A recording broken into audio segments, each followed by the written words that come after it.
Chegamos para mais uma edição do podcast Sem Medo de Envelhecer. Eu sei que para algumas pessoas falar sobre envelhecimento não é agradável, tem pessoas que não gostam de ouvir sobre esse tema, mas sabe um conselho que eu te dou? Começa hoje.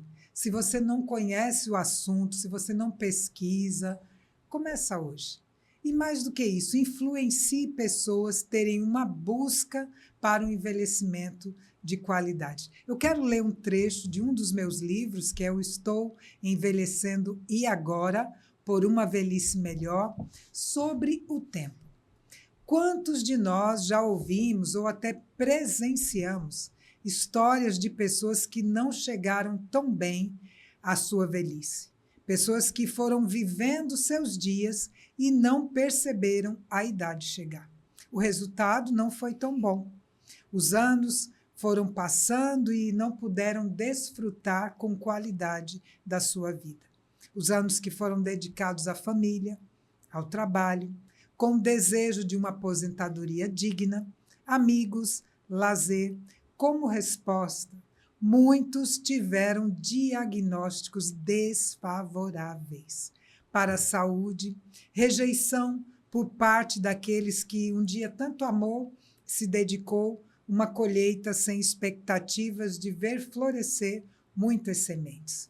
Com o avanço da idade, devemos cruzar a linha de chegada de forma digna para usufruir de tudo que foi vivenciado ao longo dos anos. Mas nem sempre é assim. E as consequências de uma velhice não planejada está se mostrando com uma realidade da falta de cuidado consigo mesmo. Uma velhice planejada, sim, você pode planejar. Nós entendemos que Deus tem o controle de tudo, e isso eu não questiono.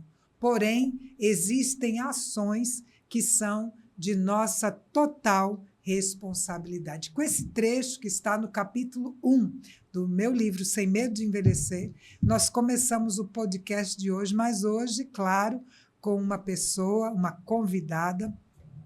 Ela faz parte desse livro, por inspiração de Deus, coautoras estão somando comigo, dando a sua parcela, a sua contribuição. E eu estou aqui comigo no estúdio com a doutora Fátima. Seja muito bem-vinda a Maceió e ao estúdio que nos recebeu com tanto carinho para o podcast Sem Medo de Envelhecer. Muito obrigada mesmo, Val.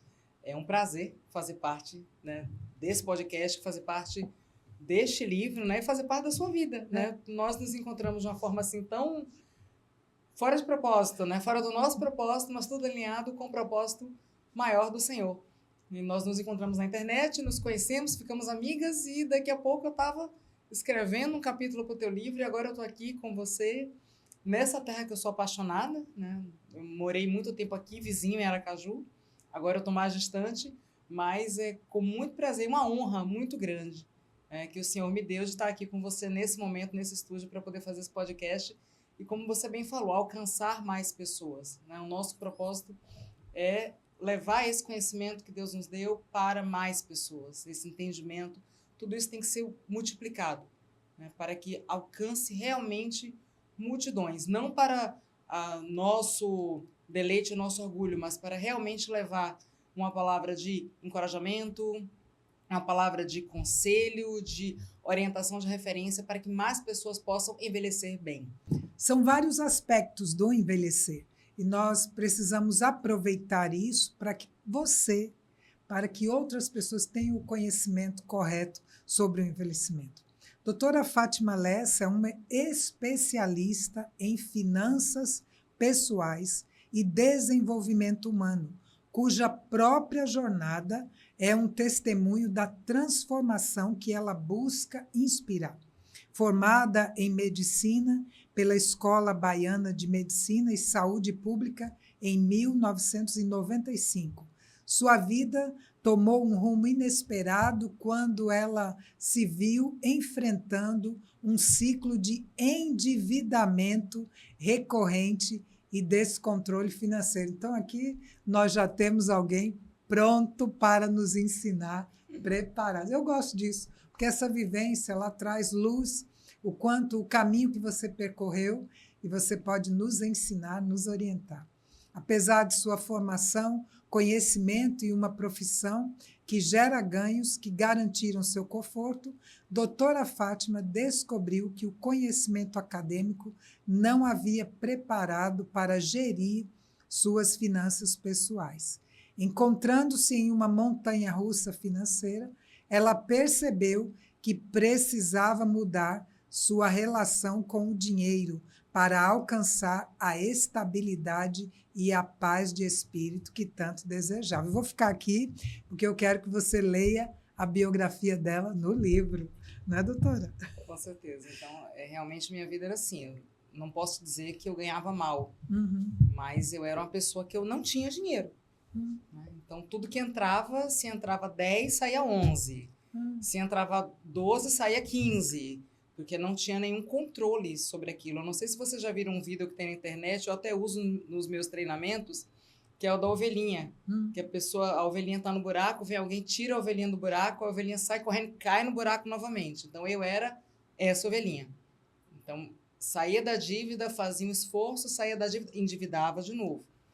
E, assim, a vivência, ver pessoas mais velhas do que eu na época que ainda viviam nesse ciclo de endividamento e já com uma certa idade, aquilo foi me trazendo muita angústia, né? E o Senhor me proporcionou algumas viradas de chave na minha vida e hoje eu consigo ter um controle financeiro, uma estabilidade financeira, né, que me traz paz. Eu acho que a questão não é você ficar, eu quero ficar milionário. Tem gente que quer ficar milionário, mas eu quero ter paz. Então, se eu precisar ficar milionária para ter paz, eu vou ficar milionária para ter paz. A paz é o meu propósito, não o dinheiro em si, mas tudo que essa tranquilidade pode proporcionar. E aí tem vários passos para a gente alcançar essa paz. Não foi fácil não, viu? Imagino que não. É uma área que muitos estão... Eu sei que ao assistir os cortes ou o próprio podcast, as pessoas vão se identificar com isso. Vão dizer, eu estou desse jeito. O que eu recebo não dá para nada. Já estou até endividado. Tem gente que é assim, né? Mal recebe. Tem aqueles memes, né? O dinheiro, o mês continua e o salário acabou. Exatamente. O fim do dinheiro chega antes do fim do mês. Sim, esses Tem memes até uma música aí. de um cantor que ele fala assim, tá todo mundo com medo do fim do mundo, mas pior que o fim do mundo para mim é o fim do mês. Então, muita gente vive assim, eu vivi assim. E realmente, assim, Deus me tirou desse lugar e eu acho que eu realmente tenho que usar esse conhecimento, essa experiência vivida para ajudar outras pessoas a saírem também desse ciclo, saírem desse buraco, porque não é confortável. É você botar a cabeça no travesseiro e você não dormir e dizer assim, meu Deus, eu ganho bem. Né? Por que eu estou assim? E isso, inclusive, é uma quebra de paradigma, porque muita gente acha, eu estou endividado porque ganho pouco. Não. Tem muita gente que ganha bem. Eu conheço gente hoje que ganha muito mais do que eu e vive enrolado com dívidas. Então, não é quanto você ganha, é como você gerencia aquele recurso na sua vida. E isso faz toda a diferença. Muito bom. O capítulo 13, você que tem o livro aí, a página 108, o tema é os 4 S da aposentadoria sustentável. A aposentadoria é o grande sonho de quase todos os trabalhadores no Brasil. E isso, por incrível que pareça, pode ser um problema. E eu já te pergunto, por que um problema? Porque é sonho. Sonho é uma abstração.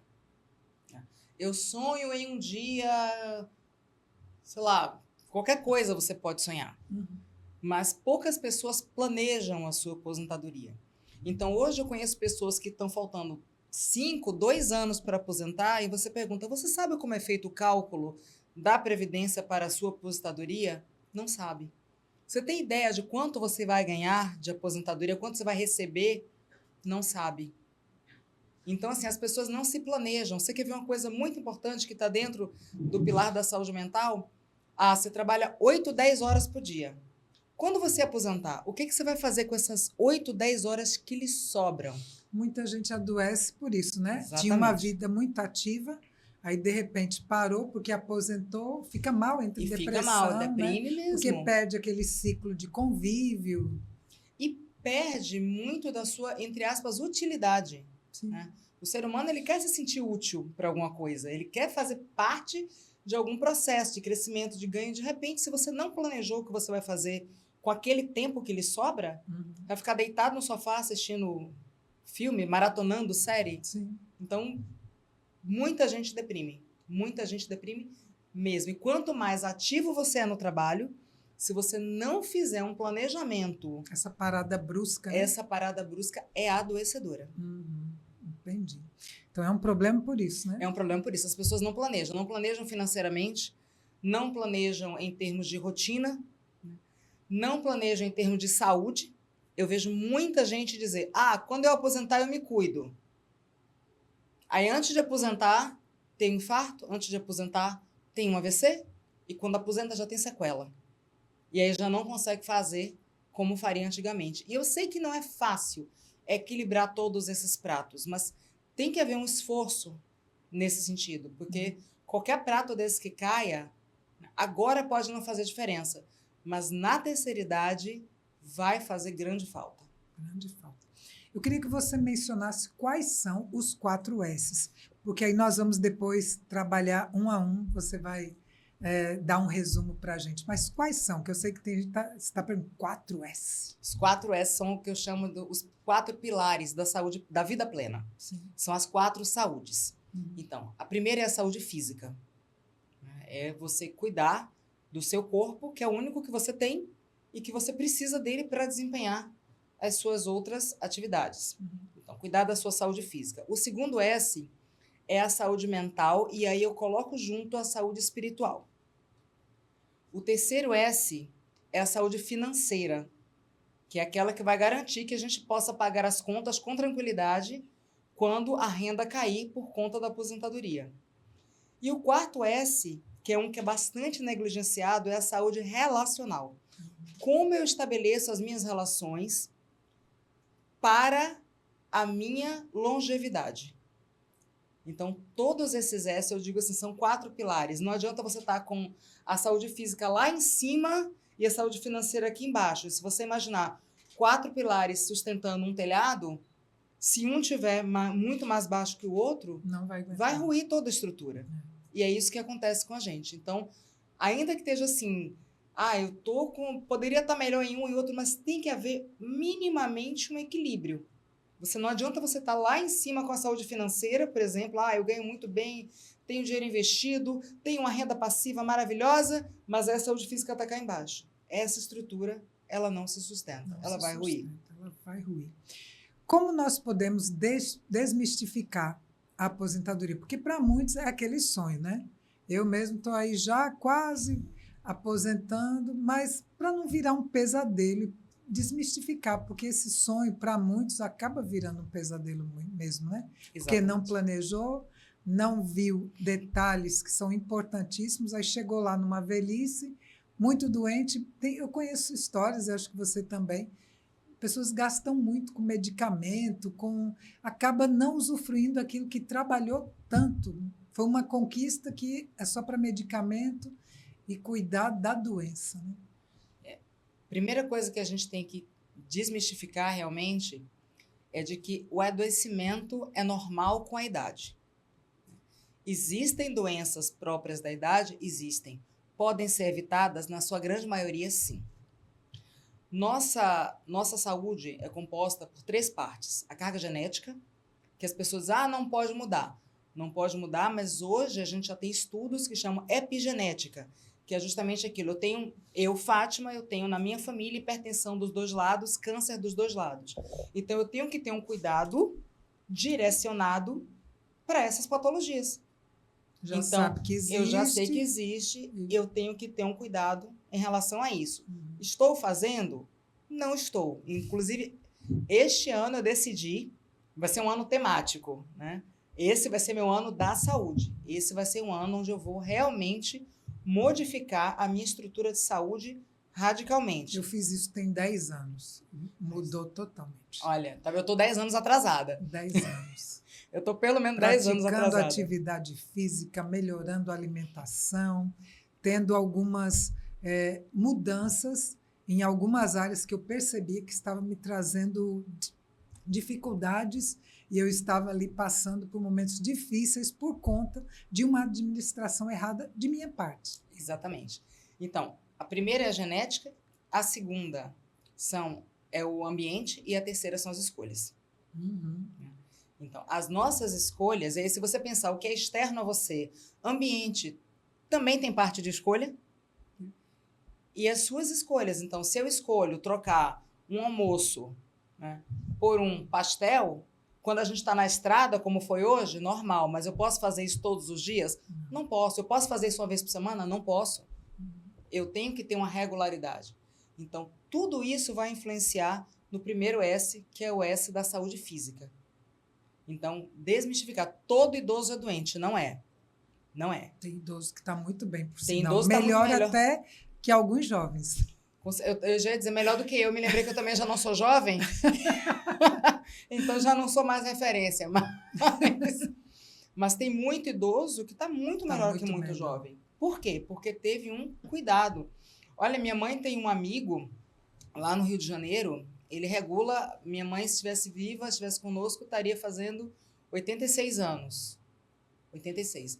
Ele tem mais ou menos a mesma idade que ela. Ele é personal, ele é professor de artes marciais, é uma pessoa que sempre cuidou da saúde. Então, assim, ele tem mais saúde do que muito adolescente, se duvidar. Por quê? Porque houve um trabalho, né, um processo que ele tomou para si e hoje ele vive praticamente da saúde dele. Ele fez a melhor escolha. Fez a melhor escolha. Fez a melhor escolha. É engraçado porque ele você vê pelo rosto dele que não é um homem jovem, né? Mas ele faz propaganda e tudo, assim, ele faz comercial, é figurante de filme. Por quê? Porque ele é um tipo físico bem atípico. Então, ele, inclusive, ganha, né, a vida com isso.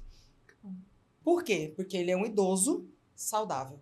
Então, esse é um objetivo que nós temos que buscar. É sermos idosos saudáveis. Ele tem sido uma referência de boas escolhas. Exatamente. O segundo S, que também as pessoas trazem muito uma normalidade do adoecimento mental para a terceira idade, por mais que você diga, porque tem a demência senil, né, Alzheimer, são doenças da idade, mas nós não precisamos ter essas doenças na idade. Então, hoje nós sabemos que, por exemplo, como eu falo, que são realmente pilares que são interdependentes. A sarcopenia, que é a diminuição da massa muscular, ela é diretamente relacionada a uma maior incidência de doença de Alzheimer. E aí, com detalhe, foi um estudo feito na Inglaterra com mais de 100 mil pessoas. Especialmente a diminuição da força muscular nos membros inferiores. Ou seja, hoje a gente entende que fazer musculação, né, é um dos pontos de prevenção da demência de Alzheimer. Então, são realmente pilares interdependentes. E tem pessoas que a gente fala isso não acredita, né? Mas é verdade. É verdade, hein, gente? É verdade. Acredite nisso. Então, muitos estudos vêm trazendo isso. As pessoas dizem, porque o idoso ele deprime. Tá? Mas por que ele deprime? Síndrome do ninho vazio, mas é só isso? Né? Não é falta de atividade, não é falta de um propósito. Quando você tira o trabalho, você perde o propósito daquela pessoa que era muito focada no trabalho. Então, não necessariamente o idoso ele tem que ser depressivo. E também tem pessoas que colocam ele de lado mesmo, né? Rejeito. Não, você já fez muito na sua vida, então é hora de você parar um pouquinho, ficar quieto e escanteiam, né? Infelizmente, isso deprime, né? Isso deprime. E aí vem o quarto S, que é a saúde relacional. Sim. Como que essa pessoa construiu as relações ao longo dos anos para a sua velhice? Eu vi tem um psicólogo que eu gosto muito, que é o Rossando Kingsley. Ele é daqui do Nordeste também, ele é acho que é do Rio Grande do Norte. E ele é brilhante. E ele estava fazendo uma palestra, ele falando que estava cuidando do avô dele, trocando a fralda. E aí alguém comentou alguma coisa e ele parou e olhou pro público e disse assim, vem cá, Quais dos filhos de vocês vai trocar sua fralda, se for necessário? Como estão estabelecidas as relações familiares, as relações de amizade? Como estão estabelecidas essas relações para a velhice? Isso não é construído. E o que acontece? Quando se chega um momento desse, filhos não sabem reagir com essa situação e acabam até colocando em abrigos, em outras instituições, porque não sabem lidar com a doença do familiar dentro da velhice, né? Então, é interessante isso, essa construção. Por isso que eu digo que a velhice, ela tem que ser planejada. Sim. Tem que ser planejada, tem que ser conversada, sim, porque você vai chegar na velhice com uma estrutura. Exatamente. Então, eu posso até ser cancelada, mas assim, em determinadas situações, talvez seja mais benéfico para o idoso ir para uma instituição do que ficar em determinadas situações em casa. Por que eu trago isso? A depender... Ficar o dia inteiro em casa, né? Exatamente. Não tem quem cuide, não tem quem... Por mais que você tenha um dê cuidador... assistência, né? Você tem um cuidador. Mas tem uns que nem isso tem. Mas você não tem estímulo. Você não tem estímulo cognitivo, você não tem estímulo físico, você não estabelece relações, você não fala mais. E aí você fica definhando, né? Às vezes com conforto. Você tem um cuidador, você tem uma sala legal, você tem uma poltrona, você tem um quarto, mas você não tem estímulo. E aí você vai definhando. Então, a depender da situação e a depender, obviamente, da instituição, porque, a gente, não é qualquer instituição, pelo amor de Deus. Tem lugares que são horrorosos, mas deprimentes eu vou dizer, até, né? Mas tem algumas instituições que são tão bonitinhas. Eu brinco com meus sobrinhos, olha, tem umas que dá vontade de morar lá hoje. Tem umas que são bem... Tem umas que a são... pessoa que montou, tipo assim, a minha velhice eu quero que seja assim.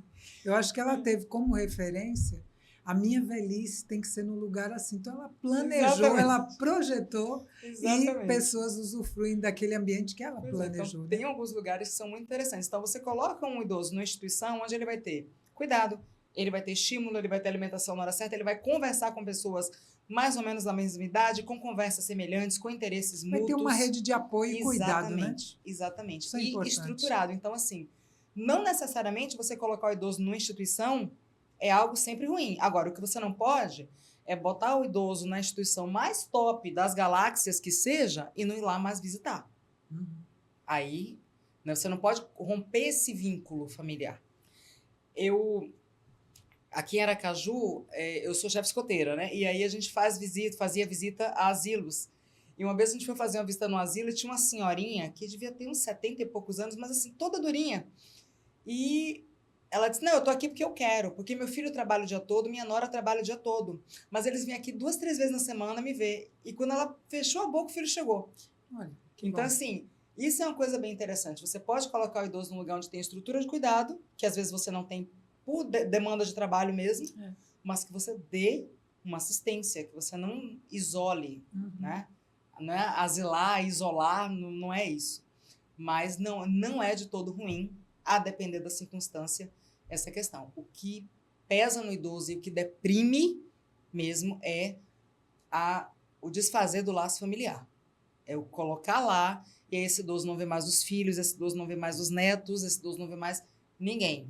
Ele só vê as pessoas da instituição. Aí realmente é extremamente danoso para a saúde mental daquela pessoa. A pessoa passou a vida inteira se doando. Cuidando. Renunciando.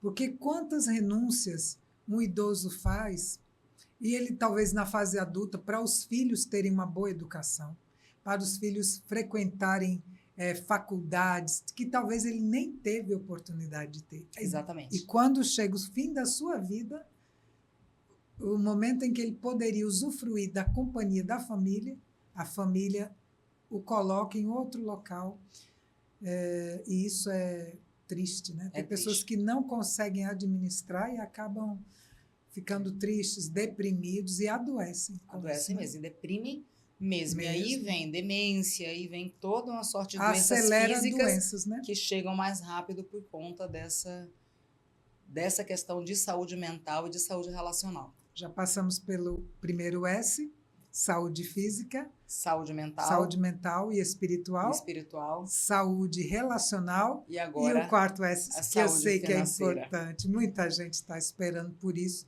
E talvez pessoas estão, na juventude, desperdiçando uma oportunidade de construir uma velhice melhor. Eu digo sempre para algumas pessoas que estão no meu convívio, se eu tivesse algumas orientações que hoje eu tenho, há alguns anos atrás, alguns valores iriam para um outro objetivo, que não gastar tudo, e, enfim. Você ouve isso? Então, o fator tempo ele é primordial. Por quê? Porque existe a mágica dos juros compostos. Então, digamos que você poupe... Ontem eu estava assistindo um documentário sobre isso. Pois é, os juros compostos, quando estão a nosso favor, é uma maravilha. Quando estão contra nós, eles fazem com que uma fatura de R$ 1.500 vire 50 mil. Isso são juros compostos. Mas a gente pode usar esse conhecimento a nosso favor. O que acontece? Digamos que você invista durante 10 anos e deixe esse dinheiro lá guardado, reinvestindo, e leve mais 20 sem investir.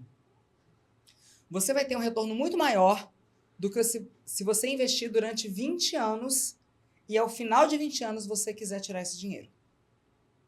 Por incrível que pareça. Então, qualquer pessoa, tem vários na internet, gente, calculadora de juros compostos, coloca lá. Digamos que você invista R$500, aí você bota lá, durante 10 anos. Você vai ter tanto investido, tanto de juros. Se você botar esses mesmos R$500 durante 20 anos, esse valor de juros compostos, ele vai triplicar, no mínimo. Se você pensar numa pessoa jovem, então uma pessoa de 20 e poucos anos hoje, ele tem 30 anos pela frente para investir. Então é uma pessoa que muito facilmente vai se tornar multimilionário. Ah, é multimilionário? Não, multimilionário para você ter uma renda passiva, aquela renda que você recebe sem trabalhar, que lhe permita ter uma vida confortável. Eu costumo dizer, eu busco a paz financeira sempre. Sempre a paz financeira. Então, hoje, se você pensar em termos de hoje, para você ter, por exemplo, uma renda passiva em torno de R$20 mil, você precisa ter, no mínimo, 5,5 milhões a 6 milhões de reais investidos. Ai, gente, é muito dinheiro. Então, começa logo. Começa agora. Começa agora. Ai, mas como é que começa se não sobra? Aí tem que fazer conta. É o que eu falo sempre. Tem que fazer conta. Tem que ter orçamento, tem que ter planejamento e tem que ter renúncia de algumas coisas. Para não ter que renunciar. Eu brinco que quando a gente é jovem, a gente tem uma coisa incrível, que é o poder de escolha. Quando a gente é jovem, eu posso escolher o que eu vou renunciar. Quando eu chego mais para frente, eu não tenho mais tanto poder de escolha assim. Então, hoje, eu vou fazer, semana que vem, eu vou fazer 53. Hoje, eu ainda posso escolher onde eu vou trabalhar. Quando eu tiver 70, se eu quiser trabalhar ainda aos 70, muito raramente eu vou poder escolher onde eu vou trabalhar. Isso faz toda a diferença. Hoje, eu posso escolher ter 2 empregos, 3 empregos. Eu estava vindo no caminho com meu sobrinho, a gente comentando sobre isso, né, dele querendo outro emprego, e a gente estava vendo. Então, hoje ele tem 20 e poucos anos. Ele pode ter 4 empregos se ele quiser, 4 fontes de renda. Né? Mas, quando estiver com 50, vai conseguir? Quando estiver com 70, vai conseguir? Ai, Fátima, mas gente com 70 não trabalha. Tem certeza que não trabalha? Porque eu estou vendo muita gente com mais de 60, 70 anos trabalhando para comer. Não é trabalhando porque gosta, é trabalhando para comer. Porque a aposentadoria não é suficiente. Não é suficiente, porque o cálculo da Previdência, ele é muito, muito ruim para o beneficiário. Ele é muito desvantajoso. Então, para você ter uma ideia, o teto hoje da Previdência é em torno de R$7.500, arredondando para R$7.500. A Previdência, o INSS hoje paga em torno de 40 milhões de benefícios. Quantos benefícios você acha que recebem o teto? Diga um número. Eu não tenho ideia. Chute. De 40 milhões de benefícios, arredondando. Quantos recebem o teto de R$7.500? Não chega a 1 milhão. Pode ser mais. Metade ou menos? Menos. 200 mil? Menos de 3 mil.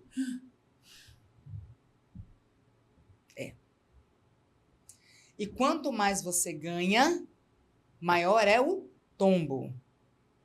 Quase a metade, talvez a metade, dos benefícios são pagos em um salário mínimo. Aquela pessoa que ganhou um salário a vida toda, um salário e pouco, ele vai aposentar com um salário mínimo. Mas as pessoas que ganham 5, 8, 10, 15, 20 mil reais, que acham que vou aposentar com 7,5, na grande maioria não vai conseguir. Não vai conseguir. E as pessoas não têm a mínima noção disso. Não tem a mínima noção disso. Porque o cálculo, como eu falei, é muito desvantajoso. Sem contar nas mudanças que têm acontecido, que a pessoa está ali celebrando que vai chegar a aposentadoria. Não, está chegando. E já veio uma mudança.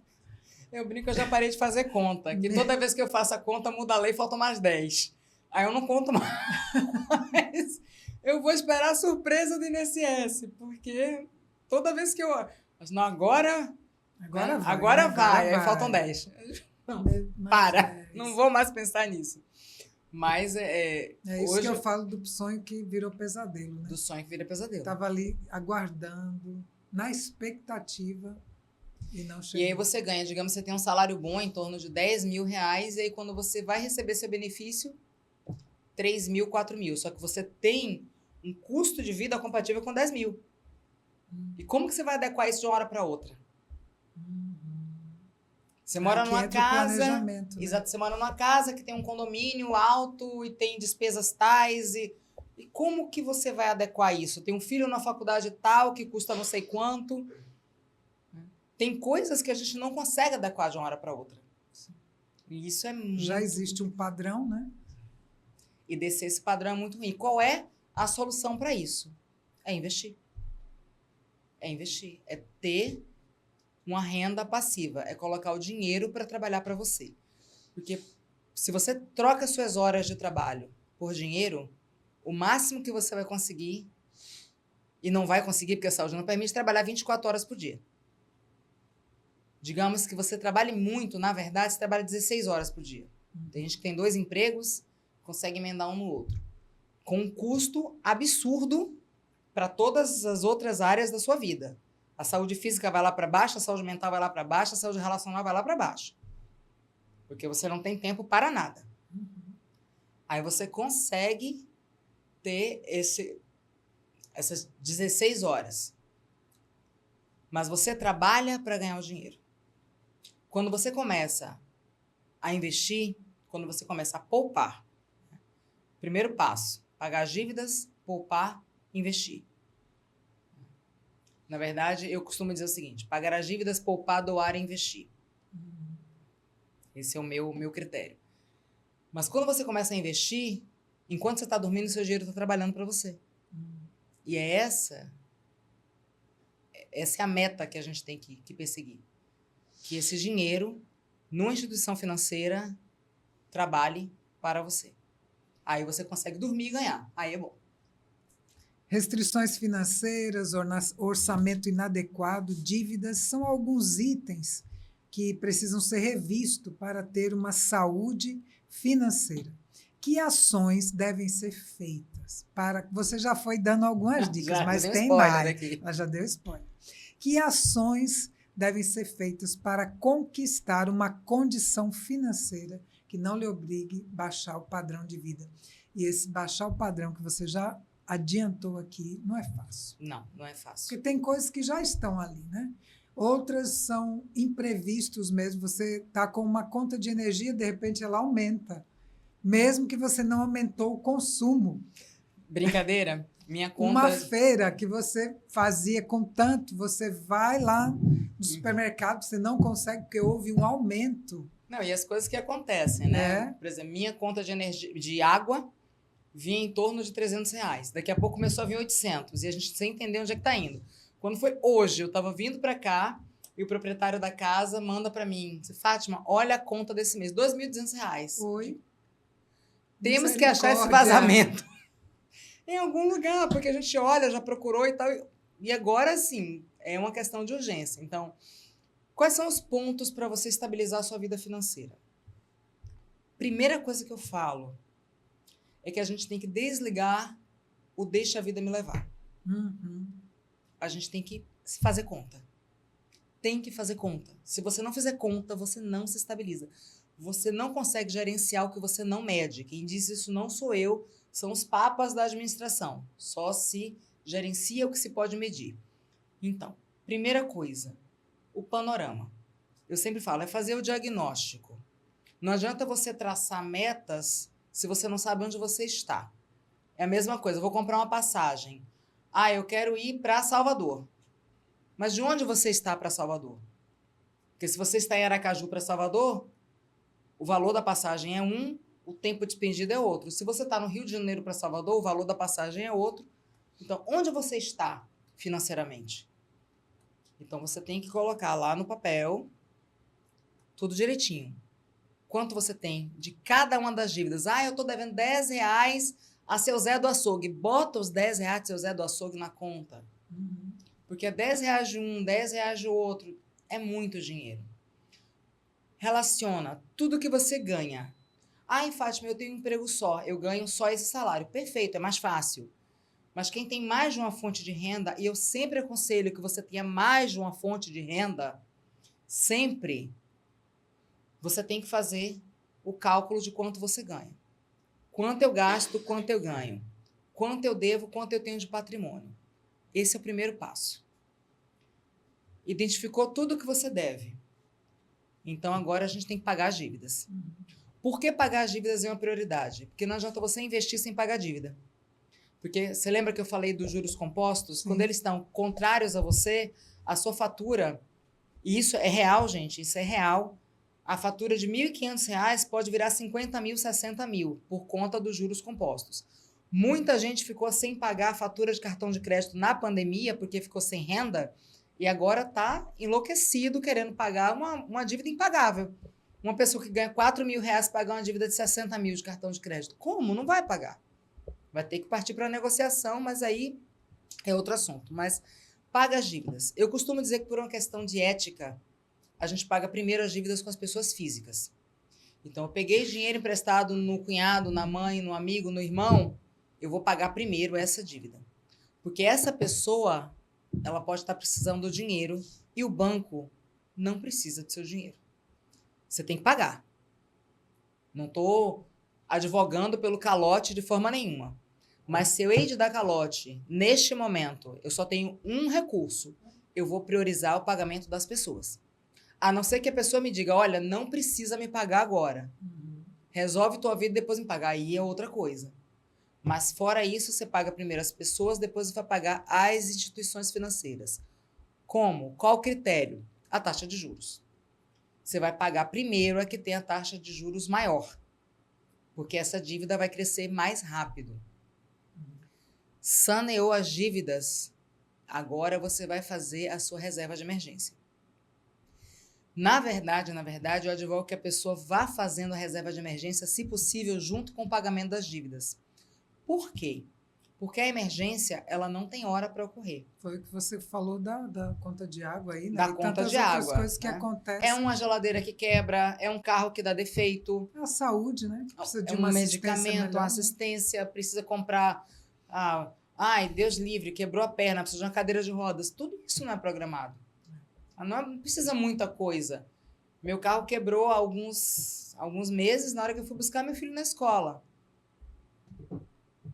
Tem que pagar. Era uma peça que não estava coberta na garantia. Tem que pagar. É R$1.700, assim, do nada. Então, se você não tem uma reserva para esses momentos, o seu orçamento todo vai ser desestabilizado sempre que acontecer um imprevisto. Então, tem que ter uma reserva de emergência. De quanto é essa reserva? Depende. O que é que eu proponho? Se você é concursado, você tem estabilidade, basta que você tenha 3 meses da sua despesa fixa. Por quê? Porque muito raramente você vai ficar desempregado. Então, você tem aquela reserva. Se você é CLT, eu sugiro que você tenha pelo menos 6 meses da sua despesa fixa. O que é despesa fixa? Casa, comida, transporte, escola, saúde, que você tenha pelo menos 6 meses guardado. O total da despesa Do total da sua mês, despesa né? fixa do mês. Uhum. Agora, se você é autônomo, quem é microempresário, quem é MEI, aí eu sugiro que você realmente se esforce para ter pelo menos 12 meses da sua despesa fixa. Ah, é um exagero? A gente passou por 2 anos de pandemia. E tem gente que ainda está se reestruturando e outros não conseguiram. Exatamente. Tiveram áreas que fechou, né? Tem empregos que se tornaram, Exatamente. não existem mais. Tem pessoas que estão ressignificando carreiras. Carreiras, exatamente, porque aquilo que fazia não faz mais. É. Então, eu sugiro que tenha pelo menos 12 meses. E isso não é de uma hora para outra, gente. Não vai ser em 6 meses que você vai juntar 12 meses. Pode ficar tranquilo, mas o importante é que você coloque esse dinheiro, pode ser R$ 20, mas que você coloque lá na caixinha ou no porquinho, depende do banco que você tem conta, mas que seja uma conta separada da sua, coloque lá para compor a sua reserva de emergência, porque isso é o que vai salvar seu orçamento. Então, fez o diagnóstico, saneou as dívidas, fez a reserva de emergência. Então, se antes você teve que fazer conta, agora você vai ter que estudar. Porque investimento requer conhecimento. Para não ficar na mão de quem sabe mais, muito mais do que você, sem ter nenhuma noção daquilo. Então, você tem que saber o que é investimento de renda fixa, o que é renda variável, qual o risco implicado em cada uma delas, o que é um fundo garantidor. Então, tudo isso você tem que saber. Ah, eu vou ter que ser economista? Não. Gente, tem tanto canal na internet que fala detalhes sobre investimento para quem está começando. Eu posso citar 2 aqui que não me pagam nada para fazer propaganda deles, mas o Primo Pobre, o Eduardo Feldberg, ele tem um canal maravilhoso que fala do beabá, porque ele é um cara que ele não é investidor. Um belo dia, ele descobriu que antecipar a prestação do apartamento dele tinha um deságio muito grande, e ele fez um vídeo sobre isso. E ele começou a estudar, ele já escreveu livro, né, sobre investimento. O livro dele chama Deixa de Ser Pobre. E a linguagem dele é muito simples, né? A Natália Cury, do canal Me Poupe, que já tem muitos anos. Então, o conhecimento está aí. Agora, quem quiser conhecer mais mesmo, em fevereiro eu estou lançando o curso. Pode fazer propaganda, Pode Val? fazer. Ela já vai dar os contatos. Do Zero à Liberdade Financeira. Então, me segue. Porque quem começar a me seguir da agora, eu vou mandar um link com um desconto super especial, onde eu pego você do início mesmo ali, para te ensinar a fazer esse diagnóstico, o planejamento, sair das dívidas e conquistar a paz financeira. Que bom. Eu queria que você fizesse uma conclusão desses 4 S's e trouxesse alguma de forma prática. Porque as pessoas que ainda não, talvez ouvindo, assistindo o podcast, vendo os cortes, vão ver, eu estou muito longe disso. Como que a gente pode ajudar? Que esse é o alvo do podcast Sem Medo de Envelhecer, para que as pessoas tomem consciência do que elas podem fazer no ponto onde elas estão. E eu te digo, ainda dá tempo. Você não está vivo, está assistindo, ainda dá tempo. Com certeza. Algumas situações assim que eu acho bem interessantes. Quando eu era bem mais jovem, foi uma das viradas de chave da minha vida. Uhum. Eu fazia plantão de clínica no hospital, numa cidade no interior da Bahia. E eu dava plantão com uma colega, eu tinha 20 e poucos anos, eu tinha pouco tempo de formada. E ela já tinha mais de 60 anos. E ela fazia plantão. Doente, ela era diabética. Então tinha plantão que ela fazia com a glicemia de mais de 400.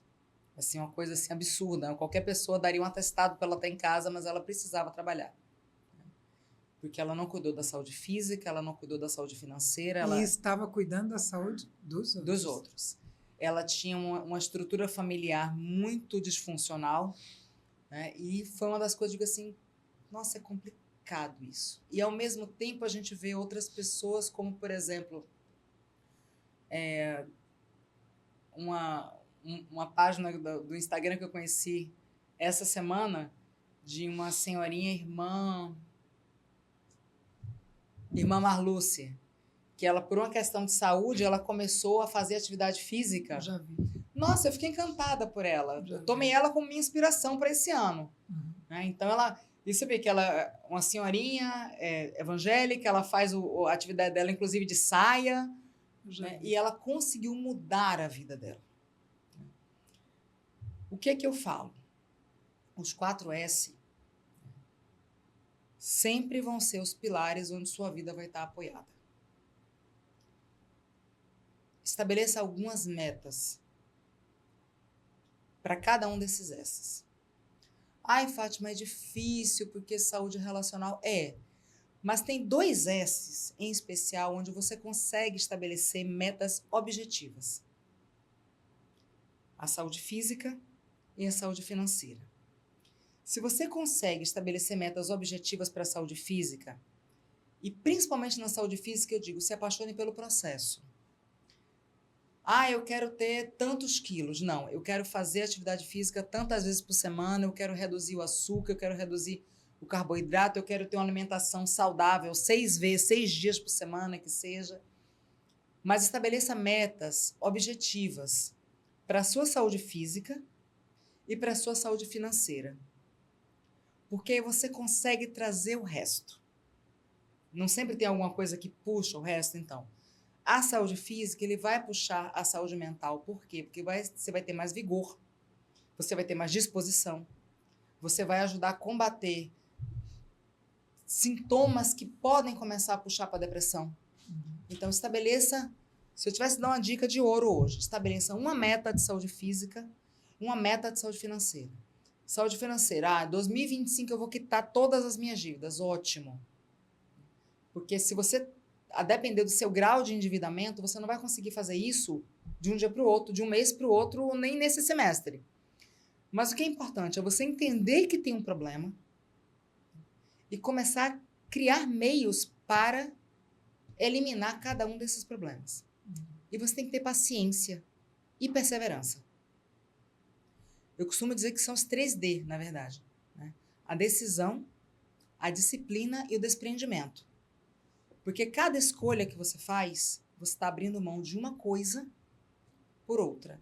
Então, se eu faço uma escolha de uma vida mais saudável, eu vou estar abrindo mão da minha pizza no final de semana. Todo final de semana. Então, eu tenho que ter desprendimento. Se eu tenho uma meta financeira, eu vou ter que abrir mão de determinados gastos que me trazem aquele prazer imediato, mas que efetivamente vão comprometer o meu futuro. Então, o desprendimento. Né? A disciplina para fazer aquilo todos os dias, todos os meses, durante o ano inteiro. Né? E, antes de tudo, vem a decisão. Eu decidi que eu quero mudar. Eu decidi que, como está, não tem nenhuma condição de ficar. Por quê? Porque o envelhecimento, ele vem. Só tem 2 coisas que vêm. Né? O envelhecimento ou a morte. Só não envelhece quem morre cedo. Então, partindo do princípio que o envelhecimento, ele vem, então eu tenho que me preparar para ele da melhor forma possível com as ferramentas que eu tenho. Então, se tiver de escolher, escolhe uma meta para esse ano de saúde física, uma meta de saúde financeira, e você vai ver como sua vida vai mudar da água para o vinho. Agora, planeja direitinho, estabelece metas alcançáveis. Metas alcançáveis, que você uma métrica. pode realizar. Porque algumas vezes tem pessoas que param porque colocam metas muito altas. Exatamente. Elas nunca fizeram nada e, de repente, quer chegar num nível que... Então, por exemplo, digamos, eu quero emagrecer 20 quilos em 2 meses. Não vou. Não vou, não é alcançável. Mas eu posso emagrecer meio quilo por semana? Se eu emagrecer meio quilo por semana, parece pouco. Mas nas 52 semanas do mês, são 26 quilos. Eu demorei bem mais de 1 ano para ganhar 20 quilos. Então, eu posso esperar 1 ano para perder 26 quilos. Então, é como eu tenho uma mentora minha que fala, vamos fatiar o boi em bifes. A gente não consegue comer um boi inteiro, mas a gente consegue. É justamente isso. É o objetivo dividido em metas menores. Celebre cada meta. alcançada. Então, digamos que você tenha o objetivo de fazer atividade física consistente, no mínimo 3 vezes por semana. Primeiro mês que você conseguir isso, celebre. Não precisa ser com a pizza, não, gente. Mas você pode celebrar. Não, hoje eu vou sair para passear, fazer uma coisa diferente, vou comemorar. Comemore cada meta. Marque cada vitória, porque isso vai te incentivar a continuar. Divida o seu objetivo grande em metas menores. Se apaixone pelo processo. Mais importante do que chegar a tantos quilos é ter uma rotina de atividade física e alimentação saudável. Mais importante do que você juntar milhões é você ter a sua reserva de emergência, você ir construindo sua paz financeira. É você não ficar sobressaltado cada vez que chega uma conta de energia. Então, o importante da vida é muito mais o caminho do que a chegada. Se você constrói um bom caminho, o resultado, ele vem. O envelhecimento vem, mas o resultado do que você está plantando, a colheita vem também. E aí, se você planta gordura saturada, se você planta endividamento, você planta sedentarismo, você não vai conseguir colher saúde e paz. Isso é fato. É a lei da semeadura. Você é livre para escolher suas sementes. E isso em saúde relacional é incrível. Você é livre para escolher suas sementes, mas você é escravo da colheita daquilo que você plantou. Eu quero agradecer a participação da doutora Fátima. O arroba dela, diga, por favor. O arroba... Doutora, DRA, né? @fatimalessa.oficial. Pronto, vai lá no Instagram, segue para você acompanhar. Por favor, no Instagram, no TikTok também. Tá lá também, né? Eu quero, antes de encerrar, se você se interessou pelo tema e o que ela tratou, o livro Estou Envelhecendo e Agora, por uma velhice melhor, você pode adquirir através do WhatsApp, que eu vou colocar. Também eu tenho o primeiro livro que dá tema ao podcast, que é o Sem Medo de Envelhecer. Você pode adquirir através do meu WhatsApp. E se você deseja que esse tema possa alcançar mais pessoas, você deseja, eu quero patrocinar, eu quero ser um patrocinador, eu quero estar junto dessa mensagem aí para que mais pessoas conheçam. Então, você entra em contato com o meu WhatsApp, é 829-8722-7470. Eu vou ter o maior prazer de conhecer você para que juntos venhamos levar essa mensagem para o maior número de pessoas que talvez têm pânico de envelhecer, não querem falar sobre o assunto ou talvez já estão bem resolvidos e precisam ser inspiração para outras pessoas. Obrigada a todos que assistiram o podcast, você que está compartilhando. Até o próximo episódio, Sem Medo de Envelhecer.